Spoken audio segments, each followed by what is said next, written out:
Hello, good morning to all of you student. मैं Ashish Kumar Sinhani, sun private ITI Chandkhuri Durg से। Subject employability skills, जिसका आज का टॉपिक है हमारा वॉइस। जैसे कि आप स्क्रीन पर देख पा रहे होंगे, वॉइस है क्या और वॉइस के कितने टाइप हैं। ठीक है, आइए जानते हैं वॉइस के बारे से। वॉइस दो टाइप के होते हैं, एक हमारा एक्टिव वॉइस, दूसरा पेशिव वॉइस। ठीक है, एक्टिव वॉइस से पेशिव वॉइस जब हम चेंज करते हैं तो सबसे पहले हमें टेंस की जानकारी होना बहुत ज़्यादा ज़रूरी है, बहुत ही ज़रूरी है। हम टेंस के बिना एक्टिव से पेशिव वॉइस नहीं चेंज कर सकते, क्योंकि हमें टेंस को पहचानने आना चाहिए। जब तक हम टेंस को नहीं पहचानेंगे तब तक हम नहीं जान पाएंगे कि यह कौन सा टेंस है। ठीक है, और फिर उसके बाद हम किस में चेंज करें ये अपने को नहीं पता चल पाएगा। तो आइए जानते हैं हम समझने की जबकि मैं पिछला वीडियो आपको मैं टेंस के वीडियो मैं आपको पिछले वीडियो में 2 वीडियो बन चुका है टेंस का।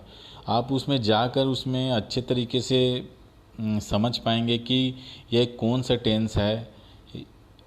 ठीक है, मैंने उसको अच्छे तरीके से समझा चुका है कि हम टेंस को कैसे पहचानेंगे, कि वो प्रेजेंट टेंस का है, प्रेजेंट इंडेफिनिट का है, प्रेजेंट परफेक्ट का है या प्रेजेंट कंटिन्यूस का है।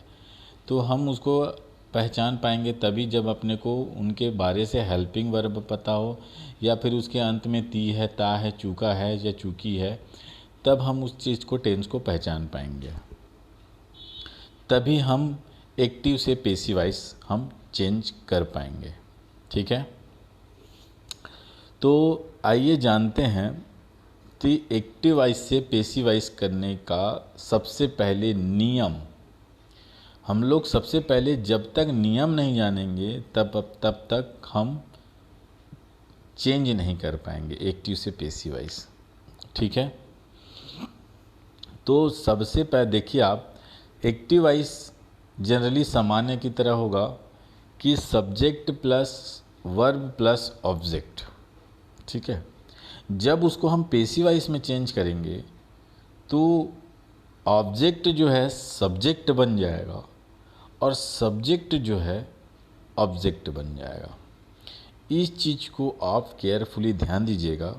जैसे कि साफ साफ लिखा है subject plus verb plus object. Active voice में देखिए, ध्यान दीजिए, subject plus verb plus object. ठीक है, अब जब उसको पेसिव वॉइस में चेंज कर रहा है तो सब्जेक्ट देखिए, कलर देखिए, कलर यहाँ पर महत्व है। ऑब्जेक्ट का कलर नीले कलर में है, वैसे सब्जेक्ट का नीले कलर में, यानी ऑब्जेक्ट यहाँ पर सब्जेक्ट बन गया है और जो सब्जेक्ट है जो ऑब्जेक्ट बन गया है। सब्जेक्ट का कलर रेड कलर है, ऑब्जेक्ट रेड कलर है, यानी कि वो चेंज हो चुका है। सब्जेक्ट ऑब्जेक्ट बन गया है और ऑब्जेक्ट सब्जेक्ट बन गया है। तो इस चीज़ को आप ध्यान दीजिएगा। ठीक है, तो जब हम पेसिव वॉइस चेंज करेंगे तो सब्जेक्ट रहेगा, फिर उसके बाद हेल्पिंग वर्ब रहेगा, फिर उसके बाद हेल्पिंग वर्ब के बाद क्या रहेगा, वर्ब का थर्ड फॉर्म रहेगा, उसके बाद बाई रहेगा, उसके बाद ऑब्जेक्ट रहेगा। तो इस चीज़ को आप ध्यान दीजिएगा, तभी आप चेंज कर पाएंगे एक्टिव से पेसिव वॉइस। तो subject plus helping verb plus verb का third form plus by plus object, इस चीज़ को माइंड में याद रखिएगा। ठीक है, आइए उदाहरण से मैं आपको समझाने की कोशिश करूँगा कि कैसे चेंज किया जाता है। ठीक है, देखिए ध्यान से, आई बॉट ए पेन। आई क्या है यहाँ पर, सब्जेक्ट है। बॉट क्या है यहाँ पर, यहाँ पर बॉट जो है वर्ब का काम कर रहा है और ए पेन क्या है, यहाँ पर ऑब्जेक्ट है। तो मैं जब रूल आपको बता चुका हूँ कि ऑब्जेक्ट क्या बन जाता है, सब्जेक्ट। तो देखिए सब्जेक्ट ले आए हम, उसी जो सेंटेंस दिख रहा है आप उसी को पूरे फार्मूला में रखना है। पेसिव वॉइस का जो फार्मूला दिख रहा है आप लोग को, उस फार्मूला में रखते जाइए बस। तो देखिए ए पेन क्या है, ऑब्जेक्ट। तो ऑब्जेक्ट को सब्जेक्ट बनाना रहता है, ये नियम है। तो चलिए मैं ए पेन को रख दिया। अब हम हेल्पिंग वर्ब रखेंगे। हेल्पिंग वर्ब आपको अगले स्लाइड में समझ में आएगा कि मैं वहाँ पर वाज क्यों आया, क्योंकि हम जैसे जैसे हम टेंस को पहचानेंगे तभी हम पेसिव वॉइस बना पाएंगे। ठीक है, तो यहाँ पर ठीक है बॉट क्या है, ठीक है सेकेंड फॉर्म है, यानी ये पास्ट क्या बोलते हैं, पास्ट इंडेफिनिट टेंस का टेंस है। ठीक है, पास्ट इंडेफिनिट टेंस का टेंस है। तब हम क्या कर रहे हैं, ठीक है, तो हम इसको हम लोग किस में चेंज करना है, हम लोग को पेसिव वॉइस में। तो पेसिव वॉइस में क्या हो जाता है, वो हेल्पिंग वर्ब चेंज हो जाता है। ठीक है, तो ये चीज़ को आप याद रखिएगा। ठीक है, तो यहाँ पर बॉट क्या है, वर्ब का काम कर रहा है। ठीक है, और आई क्या है, सब्जेक्ट का काम कर रहा है। तो मैंने ऑब्जेक्ट को पहले ले आया, फिर उसके बाद हेल्पिंग वर्ब वाज लगाया, उसके बाद बॉट यानी वर्ब का थर्ड फॉर्म लगाया, और उसके बाद बाई लगाया। बाई क्यों लगाया जाता है, क्योंकि रूल कहता है कि ऑब्जेक्ट के ठीक पहले हम बाई यूज़ करेंगे। ठीक है, तो ऑब्जेक्ट क्या है, यहाँ पर आई होगा, क्योंकि आपको यही बार रिपीट कर रहा हूँ कि सब्जेक्ट ऑब्जेक्ट बन जाता है और जो ऑब्जेक्ट जो है सब्जेक्ट बन जाता है।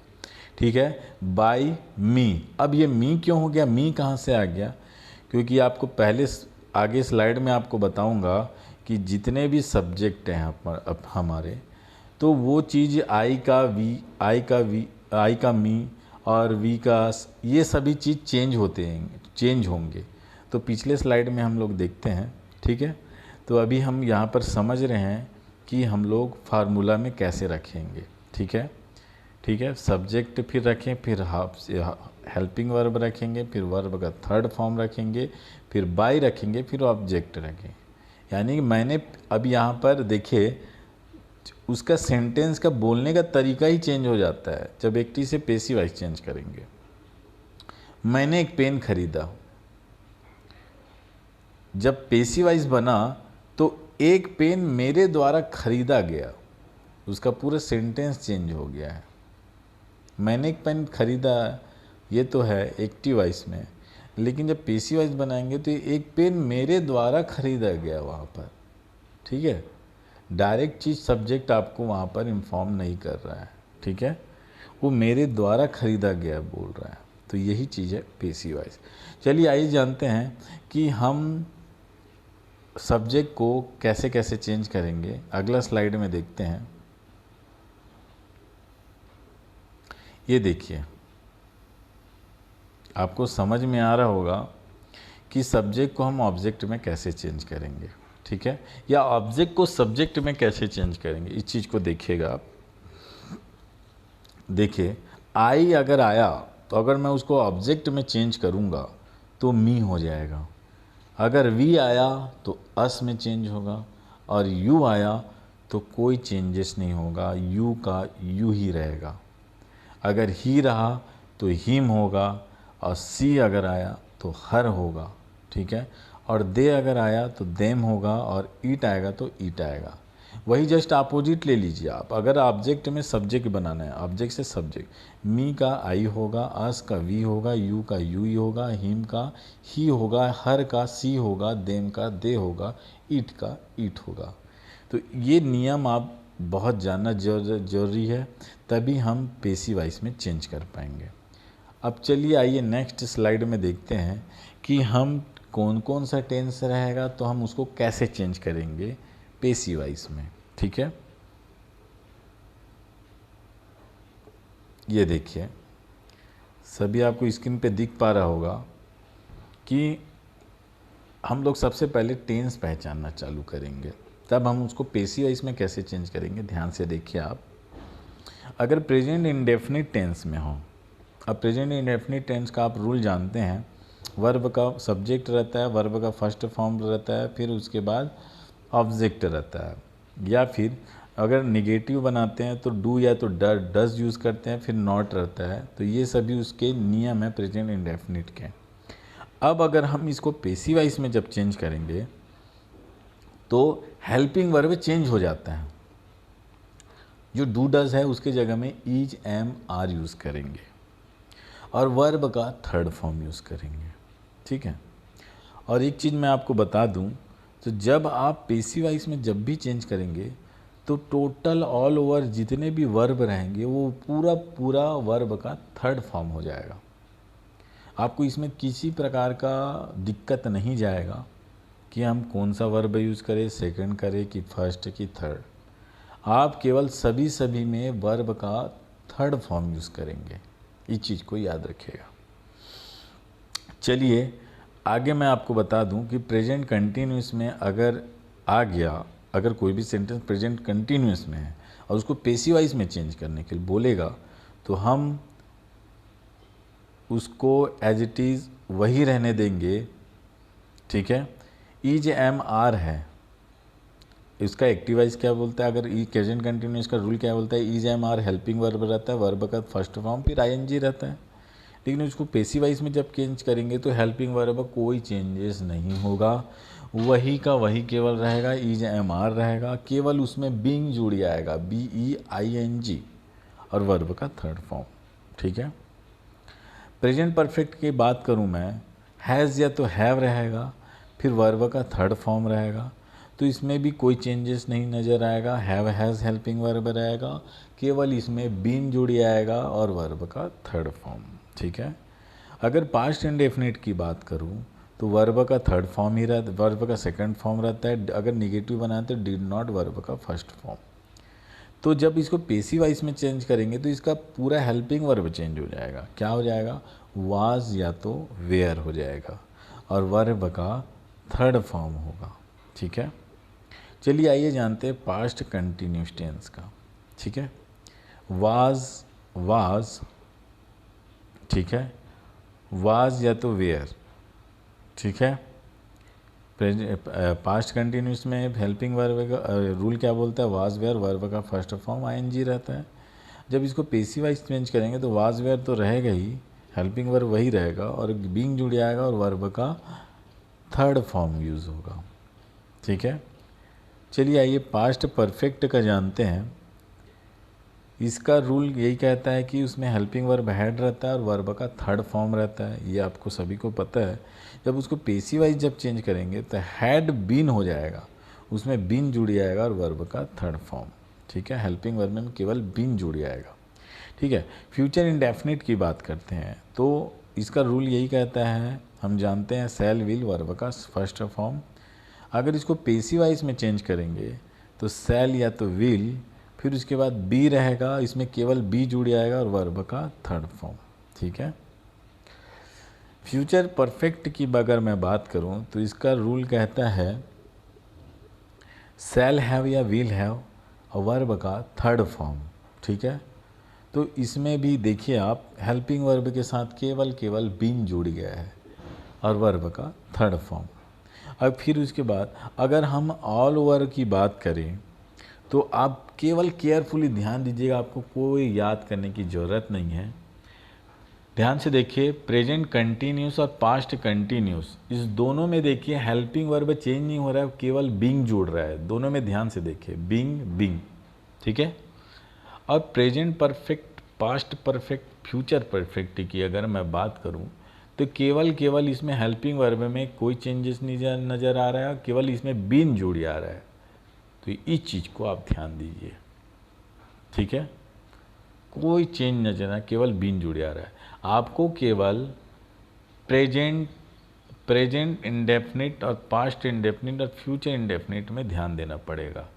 इसमें हेल्पिंग वर्ब चेंज होके इज एम आर जुड़ जाता है और पास्ट में वाज वेयर जुड़ जाता है डिड की जगह, और फ्यूचर इंडेफिनिट में शैल विल तो इस केवल इसमें थोड़ा सा आपको वही ध्यान देना है जो पिछला वाला अभी जो बताया था, इसमें हेल्पिंग वर्ब चेंज नहीं होगा, केवल बी जुड़ आएगा, बी ई। ठीक है, तो इसमें कोई याद करने की ज़रूरत नहीं है और आपको सभी में वर्ब का थर्ड फॉर्म यूज़ करना है। तो इस चीज़ को आप केयरफुली ध्यान दीजिएगा कि वर्ब का थर्ड फॉर्म यूज़ करना है। ठीक है, तो तभी हम बना पाएंगे एक्टिव से पैसिव वॉइस। ठीक है, और एक चीज़ याद रखिएगा कि आपको वो चीज़ पहचानना है कि ये कौन सा टेंस का है, केवल यही आपको ध्यान देना है, वरना ये पैसिव वॉइस नहीं बन पाएगा। एक चीज़ याद रखिएगा। ठीक है, ओके, ठीक है। तो अगला हम वीडियो जब बनाएंगे तो इसको हम एग्जाम्पल के साथ समझेंगे कि एक्टिव से पैसिव वॉइस कैसे चेंज किया जाता है। ठीक है, तो इसी के साथ मैं वीडियो को एंड कर रहा हूँ। Thank you for watching.